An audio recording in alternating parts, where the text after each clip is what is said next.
The Diary of a Young Girl, by Anne Frank. Introduction. It's just after 9 o'clock on a quiet Sunday night. Easter Sunday.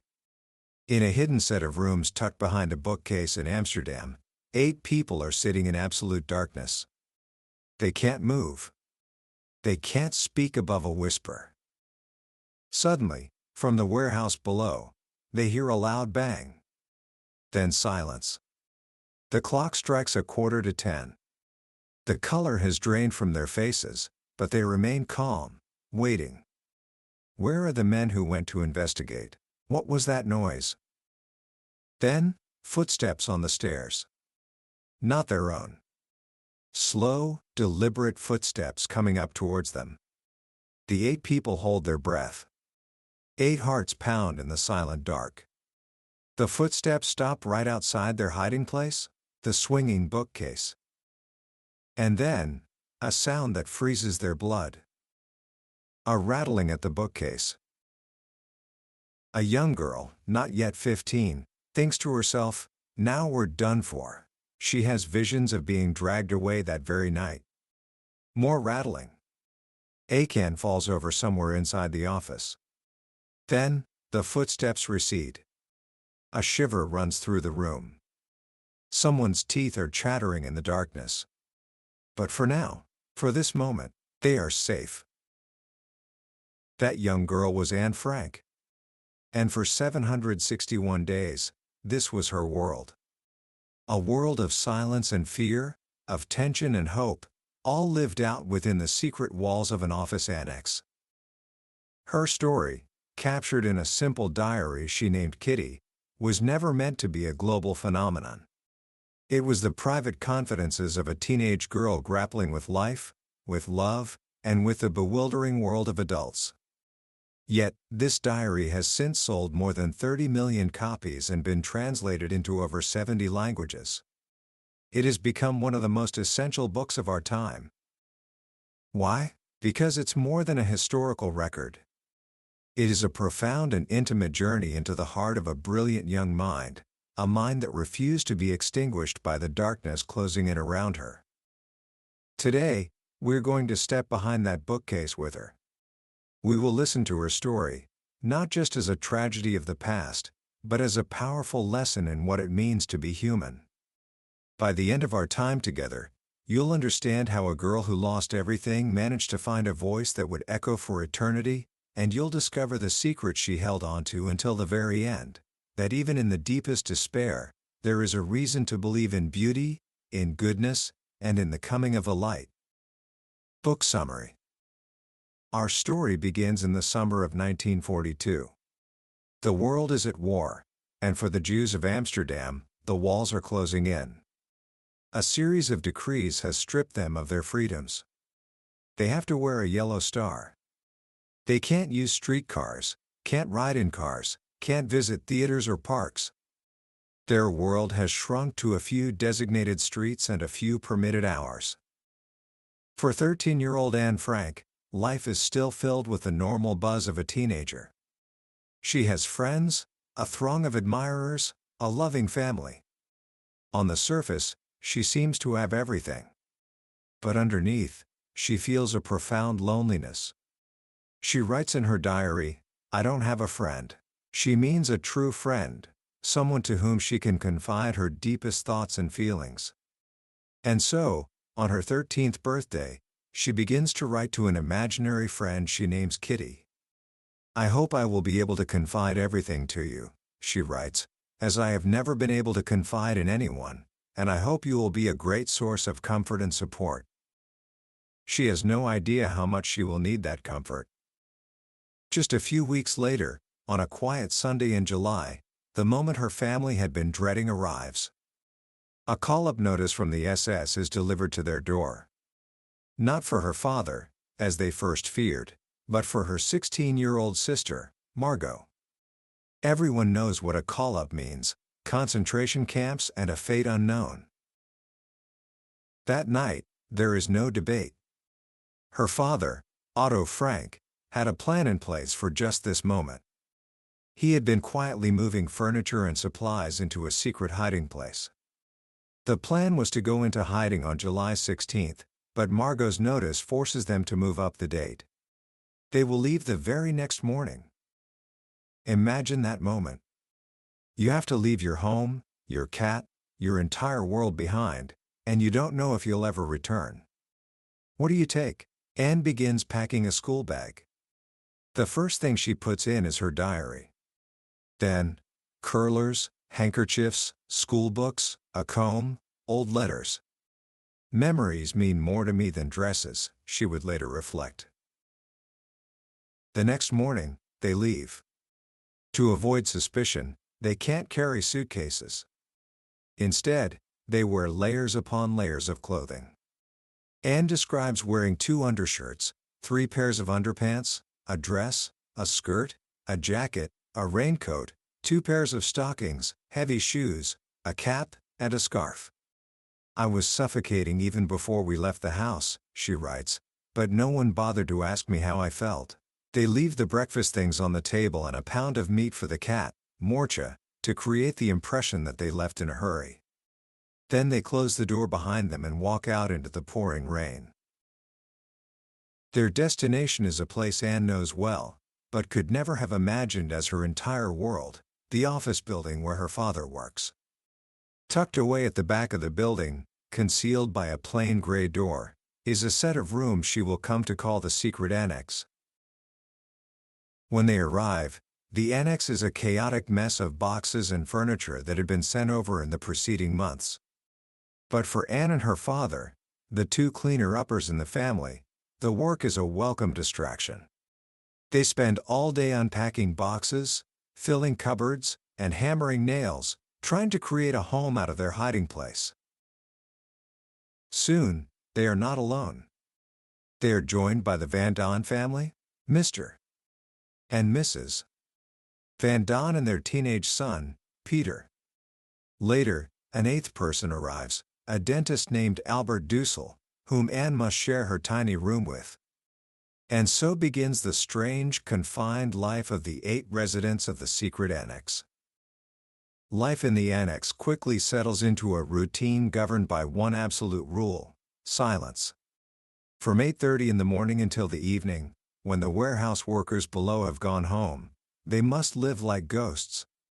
They can't speak above a whisper, can't run water, can't flush the toilet. They walk in stockinged feet, tiptoeing through their days. Anne's diary becomes a vivid chronicle of this strange, suspended existence. She captures the small details that make up their world: the sound of the Westertoren clock chiming every quarter hour, which she finds deeply reassuring, the daily ritual of peeling potatoes, the excitement over an extra ration of butter for Christmas, the joy of receiving library books from Miep, one of their helpers, every Saturday. "We're like a bunch of little kids with a present," she writes. Ordinary people don't know how much books can mean to someone who's cooped up. But this small, shared space is also a pressure cooker. With 8 different personalities crammed together, conflict is inevitable. Anne, with her sharp wit and observant eye, documents it all. The arguments are constant and often petty.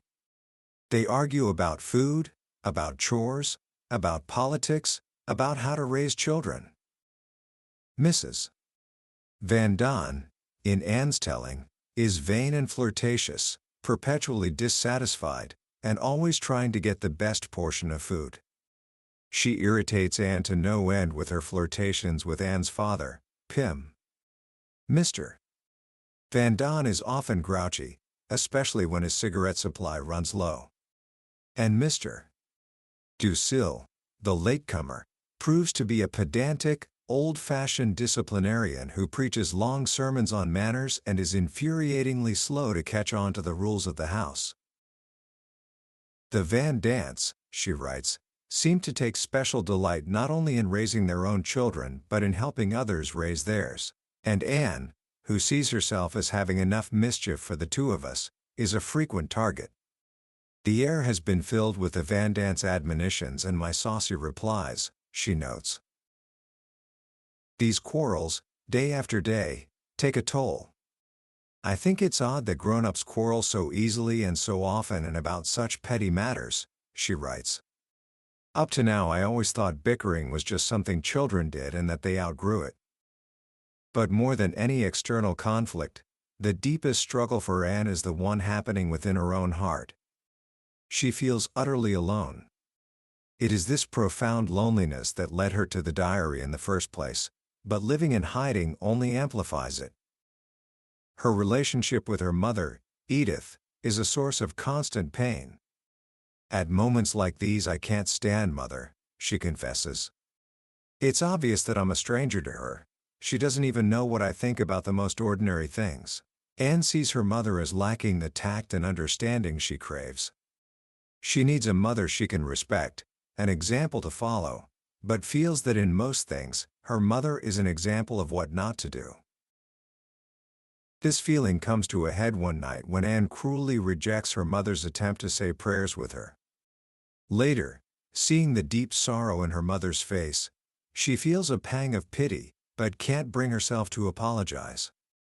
It's hard to tell the truth, she writes, and yet the truth is that she's the one who's rejected me. Her relationship with her father is her anchor. Daddy's the only one who understands me, she writes, and I model myself after Father, and there's no one in the world I love more. Yet even this relationship is strained. She feels he favors Margot, her perfect older sister, and he avoids any deep discussion about her feelings toward her mother. Ultimately, Anne feels she has to mother herself. I've cut myself adrift from them, she declares. I'm charting my own course, and we'll see where it leads me. It is in this lonely state that something remarkable begins to happen. A crack of light appears in her small world. And that light is Peter Van Daan. For the first year and a half, Anne sees Peter as little more than a shy, awkward, and boring boy. Their feelings are mutual. He finds her to be a noisy pest. But slowly, things begin to change. One day in the attic, Peter opens up to her. He talks about his own shyness, his inability to express himself, how he admires her for always knowing what to say. For Anne, it's a revelation. I'm glad there's someone else in this house who flies into the same rages as I do, she thinks. For the first time, she feels a sense of fellowship with someone in the annex. That one conversation opens a door. She starts seeking him out, finding excuses to go to the attic when he's there. Their talks become longer, deeper. They talk about their parents, their loneliness, their innermost feelings. He tells her he feels like a worthless bum, and she tells him he has an inferiority complex. He was just as I thought he would be, she writes after one long evening conversation by an open window. It was the most wonderful evening I've ever had in the annex. A tender, innocent first love begins to blossom in the dusty attic. It's a love born of shared isolation and a deep need for understanding. Poor Peter, she writes, he needs to be loved so much, and she realizes, so does she. He begins to wait for her on the stairs. He gives her a knowing glance, and she winks back. One evening, sitting close together on a packing crate, he puts his arm around her. She leans her head on his shoulder. Oh, it was so wonderful, she writes. I could hardly talk, my pleasure was too intense. And then, one Saturday night in April of 1944, it happens. Just before he leaves for his nightly patrol of the house, he gives her a kiss, half on her cheek, half on her ear. I tore downstairs without looking back, she writes, and I long so much for today. It is her first real kiss, and she feels it marks a profound change in her. Their connection becomes the center of her world. I feel so peaceful and safe, lying in his arms and dreaming, she writes. Why should we stay apart when we love each other? Why shouldn't we kiss each other in times like these? But their budding romance does not go unnoticed. The grown-ups tease them endlessly, making jokes about an annex wedding. Anne's mother becomes jealous and tries to forbid her from going upstairs so often. Anne defies her. She feels she has found someone who finally sees the real her, the quiet, deeper Anne that she keeps hidden from the world. Through all this personal turmoil, another transformation is taking place. Anne is not just becoming a young woman, she is becoming a writer. Her diary, which began as a simple confidant, evolves into a serious literary endeavor. This change is sparked by an unexpected announcement on the radio. A member of the Dutch government in exile says that after the war, they hope to collect letters and diaries to document the suffering of the Dutch people under the occupation. The idea electrifies Anne. "Just imagine," she writes, "how interesting it would be if I were to publish a novel about the Secret Annex." Suddenly, her diary is no longer just for Kitty. It has a purpose. She begins rewriting and editing her entries, improving the text, omitting passages she finds uninteresting, and adding others from memory. She is consciously crafting a story for a future audience. This new purpose gives her a powerful sense of identity. "I know I can write," she declares. "I want to go on living even after my death. And that's why I'm so grateful to God for having given me this gift, which I can use to develop myself and to express all that's inside me." She sees a future for herself beyond being an ordinary housewife. "I want to be useful or bring enjoyment to all people," she writes, "even those I've never met." This growing sense of self, this inner strength, becomes her shield against the ever-present fear that hangs over their lives. The outside world is a constant source of terror. There are the break-ins, like the one on that terrifying Easter Sunday, which leave them trembling for days. There are the nightly air raids, the drone of planes, the booming of anti-aircraft guns that sent her crawling into her father's bed for comfort. And there is the news, the horrifying, heart-wrenching news that their helpers bring from the outside world. Mr. Ducille, when he first arrives, tells them stories of their friends and acquaintances being taken away in droves, transported in cattle cars to camps like Westerbork. "We assume that most of them are being murdered," she writes, her words chillingly prescient. "The English radio says they're being gassed. Perhaps that's the quickest way to die." She is haunted by these thoughts. "I feel wicked sleeping in a warm bed," she confesses, "while somewhere out there my dearest friends are dropping from exhaustion or being knocked to the ground." Yet, through it all, she holds on to hope. She finds it in the small things, the blooming of the chestnut tree outside the attic window, which she and Peter look at together, a patch of blue sky, the music on the radio.